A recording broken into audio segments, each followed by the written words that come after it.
Salut tout le monde et bienvenue dans cette nouvelle vidéo. Alors, comme nous le savons déjà, nous sommes en hiver et qui dit hiver dit la saison des oranges. Du coup, on va en profiter pour vous montrer comment préparer le gâteau à l'orange renversé.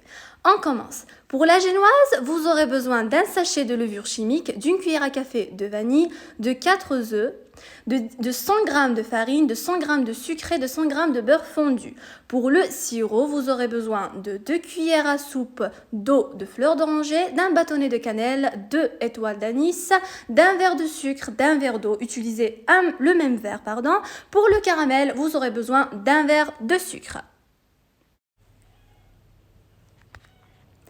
On commence par préparer notre caramel en faisant fondre le sucre à feu doux et en le mélangeant de temps en temps. Évitez de le faire brûler surtout. Pendant ce temps-là, je viens beurrer mon moule afin d'y verser le caramel que j'ai préparé. Voilà, donc là vous voyez que je l'étale bien sur mon moule et je le laisse refroidir.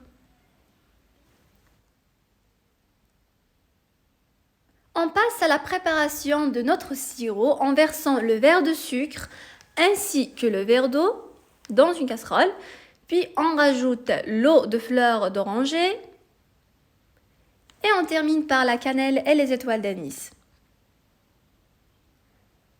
On laisse bouillir à feu doux. Voilà, vous allez obtenir ça. Et pendant ce temps-là, on va couper nos oranges en tranches. Assurez-vous d'obtenir la même épaisseur sur chaque tranche. Voilà, vous allez voir mes tranches d'orange. Voilà le résultat que vous devez obtenir. Ensuite, je viens les blanchir dans mon sirop pendant 2 minutes et on les enlève. On laisse notre sirop cuire encore 20 minutes, puis on vient étaler nos oranges sur notre moule. On passe à la préparation de la génoise en mélangeant les 4 œufs et le beurre fondu. Alors, assurez-vous que votre beurre est bien refroidi. Puis, on mixe à l'aide d'un mixeur jusqu'à l'obtention d'un mélange assez mousseux. Puis, on rajoute le sucre, ce qui va vous permettre d'obtenir un mélange encore plus mousseux. On mixe.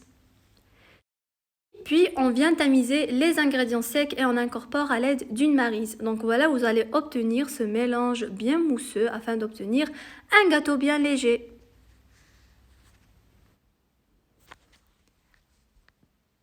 Puis, on verse la mixture sur notre moule et on laisse cuire pendant 30 minutes à 40 minutes à 180 degrés. Après que mon gâteau est cuit, je viens l'imbiber avec mon sirop que j'ai précédemment préparé. Alors si vous aimez un gâteau bien juteux, je vous conseille de mettre cette quantité-là. Et si vous n'aimez pas qu'il soit juteux, je vous conseille de le badigeonner seulement avec le sirop. Et on laisse comme ça au frigo.